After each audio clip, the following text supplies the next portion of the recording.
నేను ఆస్తి కోసమో డబ్బు కోసమో ఈ పోరాటం చేయట్లేదు. ఎందుకంటే ఇది పోరాటం కూడా కాదు, ఇది ఆత్మగౌరవానికి సంబంధించింది, నా భార్య పిల్లల సేఫ్టీకి సంబంధించింది. ఇది నాతో ఒక మగాడిగా నాతో డైరెక్ట్గా వచ్చి నాతో ఏం చేసినా పర్వాలేదు.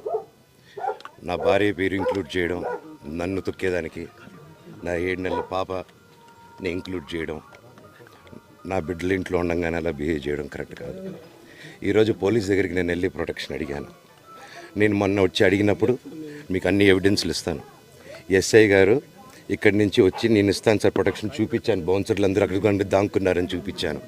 అది కొంచెం చూసి ఓకే సార్ మీరు ధైర్యంగా ఉండండి మేము ఎక్కడికి వెళ్ళట్లేదని చెప్పి మాట్లాడి పారిపోయారు. ఇప్పుడు కానిస్టేబుల్స్ వచ్చి అందరూ నా మనుషులందరినీ భయపించి ఇప్పుడు వాళ్ళ పేర్లు తీసుకొని బెదరగొట్టి మా మనుషులు పంపించేసి వేరే బాడీ గార్డ్ లోపల పంపించున్నారు సార్. ఏం జరిగిందండి అసలు? జరగదు కాదు సార్. ఫస్ట్ డిపార్ట్మెంట్ ఎందుకు వన్ సైడ్ తీసుకుంటున్నారు? కంప్లైంట్ తీసుకున్న తర్వాత వాళ్ళకి ఏ అధికారం ఉంది? నా ప్రొటెక్ట్ చేసే మనుషులు పంపించేదానికి అధికారం ఏముంది? ప్రపంచంలో నా అందరినీ కలుస్తాను సార్, బయలుదేరుతాను.